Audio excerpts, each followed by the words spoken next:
Hi and hello creators, welcome back to Unitech Telugu. Me OBS studio అయితే open అయితే చేసుకోండి. OBS studio open అయితే చేసుకున్న తర్వాత టూల్స్ ఆప్షన్లో వచ్చేసరికి మనం NDI సోర్సెస్ ఇన్స్టాల్ చేయకముందు ఎలా ఉంటుందని అయితే చూపెడతాను. టూల్స్ ఆప్షన్ అయితే ఓపెన్ అయితే చేశాక స్క్రిప్ట్ దగ్గర అయితే స్టాప్ అయితే అవుతుంది. ఓకేనా, ఈ ఆప్షన్ మాత్రమే మనకైతే ఎన్నబుల్గా అయితే ఉంటుంది. నెక్స్ట్ సోర్సెస్లో ప్లస్ ఆప్షన్ అయితే క్లిక్ అయితే చేసుకున్న తర్వాత మనకు NDI సోర్సెస్ అనే ఆప్షన్ అయితే మనకైతే ఉండదు. ఓకేనా, సో ఇప్పుడు మనమైతే NDI సోర్సెస్ అయితే ఇన్స్టాల్ అయితే చేసుకోవాలి. ఎలా ఇన్స్టాల్ అయితే చేసుకోవాలి అయితే ఇప్పుడైతే చూపెడతాను, అయితే చూడండి.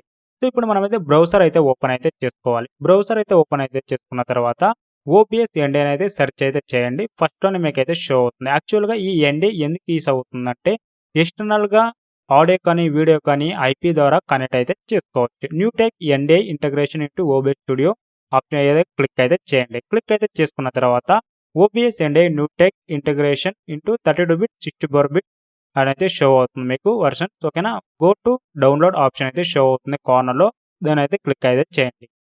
గో టు డౌన్లోడ్ ఆప్షన్ అయితే క్లిక్ అయితే చేశాక మనకు లోడ్ అయితే అవుతుంది. లోడ్ అవగానే OBS NDI 4.9.1 ఓకేనా మీకైతే షో అవుతుంది వర్షన్. ఇందులో స్క్రోల్ చేసినట్లయితే మీ ఏ సిస్టమ్ వాడుతున్నారో ఆ సిస్టమ్ యొక్క సాఫ్ట్వేర్ అనేది అయితే మీకైతే అవైలబుల్గా ఉంటుంది. మీరైతే డౌన్లోడ్ అయితే చేసుకోవచ్చు. విండోస్ వచ్చేసరికి మనకైతే జిప్లోనూ ఉంటుంది, ఇన్స్టాలర్ EXE ఫైల్లోనూ అవైలబుల్గా అయితే ఉంటుంది. ఓకేనా, సో ఇప్పుడు మనం విండోస్ యూజ్ చేస్తున్నాం కాబట్టి విండోస్ అయితే డౌన్లోడ్ అయితే చేసుకుందాం. మీరు మ్యాక్ కానీ AMD కానీ యూజ్ చేసినట్లయితే మీరైతే డౌన్లోడ్ అయితే చేసుకోవచ్చు. ఇప్పుడు మనం విండోస్ ఇన్స్టాలర్ అయితే EXE ఫైల్ అయితే డౌన్లోడ్ అయితే చేసుకున్నాం. టిక్ అయితే చేయండి.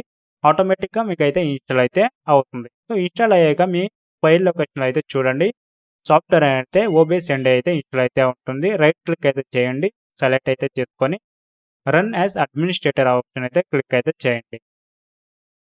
రన్ అడ్మినిస్ట్రేటర్ క్లిక్ చేశాక ఎస్ అయితే ఇవ్వండి. పాపప్ విండోలో నాకైతే రికార్డ్ అయితే అవ్వదు. సో ఆటోమేటిక్గా ఇప్పుడు మనమైతే క్లిక్ అయితే చేసుకున్న తర్వాత అగ్రీ ఇచ్చాక నెక్స్ట్ అయితే ఇవ్వండి. నెక్స్ట్ అయితే ఇచ్చి ఎస్ అయితే ఇవ్వండి. సో ఫోల్డర్ అయితే క్రియేట్ చేసుకొని అడుగుతుంది. ఎస్ అయితే ఇచ్చేసి నెక్స్ట్ అయితే ఇవ్వండి. ఏ ఒకటి టిక్ అయితే చేయండి, అన్ని టిక్లోనే ఉంటుంది. నెక్స్ట్ మాత్రం ఇవ్వండి చాలు. నెక్స్ట్ ఇవ్వండి, తిరిగి ఇన్స్టాల్ అయితే ఇవ్వండి. సో ఇప్పుడు మనకైతే ఇన్స్టాల్ అయితే అవుతుంది. ఇంటర్నెట్ కనెక్షన్ అయితే ఎనేబుల్లో ఉంచుకోండి, మీకైతే ఫైల్స్ అయితే డౌన్లోడ్ అయితే అవుతుంది. ఇప్పుడు మనం ఇన్స్టాల్ అయ్యాక ఎక్స్ట్రాక్ట్ అవుతుంది. ఇన్స్టాల్ అయితే అయింది. ఓకేనా, సక్సెస్ఫుల్గా అయితే మనకి ఇన్స్టాల్ అయితే అయింది. ఒక పాపప్ విండో అయితే మీకు షో అయితే అవుతుంది.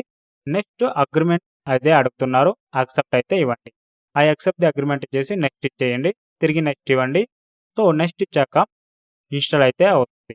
సో ఇన్స్టాల్ అయ్యాక ఆటోమేటిక్గా NDI రన్ టైం అయితే మనకైతే ఇన్స్టాల్ అయితే అవుతుంది. సో రన్ టైం ఇన్స్టాల్ అయ్యాక రిజిస్టర్ ఫైల్ అయితే ఫిక్స్ అయితే అవుతుంది. రిజిస్టర్ ఫైల్ ఫిక్స్ అయ్యాక ఆటోమేటిక్గా మనకైతే సాఫ్ట్వేర్ అనేది అయితే ఇన్స్టాల్ అయితే అవుతుంది. ఓకేనా, సో టోటల్గా మనకైతే ఇప్పుడు నెట్వర్క్ నుంచి కనెక్ట్ చేయాలి కదా. NDI సోర్సెస్ వచ్చేసరికి నెట్వర్క్ సెట్టింగ్ అయితే మనకైతే అవైలబుల్గా ఉండాలి. సో ఫినిష్ అయితే ఇవ్వండి. సో నెట్వర్క్ సెట్టింగ్ అయితే ఫిక్స్ అయితే అయింది. టోటల్గా ఇన్స్టాల్ అయితే చేసుకున్నాం. ఇప్పుడు మనం OBS స్టూడియో అయితే ఓపెన్ అయితే చేసుకుందాం. OBS స్టూడియో ఓపెన్ అయితే చేసుకున్న తర్వాత టూల్స్ ఆప్షన్ అయితే క్లిక్ చేయండి. సో అలాగే ఉంది. మీరైతే ఏం చేస్తారంటే OBS స్టూడియో క్లోజ్ చేసి తిరిగి అయితే రీఓపెన్ అయితే చేయండి. టూల్స్ ఆప్షన్ అయితే క్లిక్ అయితే చేయండి. చూడండి, NDI అవుట్పుట్ సెట్టింగ్ చెప్పేసి మనకైతే ఎనేబుల్ అయితే అయ్యింది. నెక్స్ట్ సోర్సెస్లో ప్లస్ అయితే క్లిక్ చేయండి. NDI సోర్సెస్ అనేది అయితే ఎనేబుల్ అయితే అయ్యింది. సో ఇప్పుడు చూసారు కదా, NDI సోర్సెస్ ఎలా అయితే ఇన్స్టాల్ అయితే చేసుకోవాలి, ఎలా ఎనేబుల్ చేసుకోవాలి అనేది. తిరిగి సెట్టింగ్ టూల్స్లోకి వెళ్ళి main output previous output enable అయితే చేసుకోండి. ఓకే అయితే ఇచ్చేయండి. ఓకేనా, టూల్స్లోకి వెళ్ళి రెండు ఆప్షన్ అయితే ఎనేబుల్ అయితే చేసుకోండి. NDI సోర్సెస్ అనేది అయితే ఎనేబుల్ అయితే అయింది. ఇప్పుడు మీరు యాడ్ అయితే చేసుకోవచ్చు. సో ఇప్పుడు మనం NDI సోర్సెస్ ఇన్స్టాల్ అయితే చేసాం కదా, దీన్ని ఎలా యూజ్ చేయాలనేది అయితే ఆల్రెడీ వీడియో అయితే అప్లోడ్ అయితే చేశాను. లింక్ అయితే నేను అయితే డిస్క్రిప్షన్లో ఇచ్చాను, దాని అయితే ఫాలో అయితే అవ్వండి. సో NDI సోర్సెస్ సక్సెస్ఫుల్గా అయితే మనం ఇప్పుడు ఇన్స్టాల్ అయితే చేసుకున్నాం.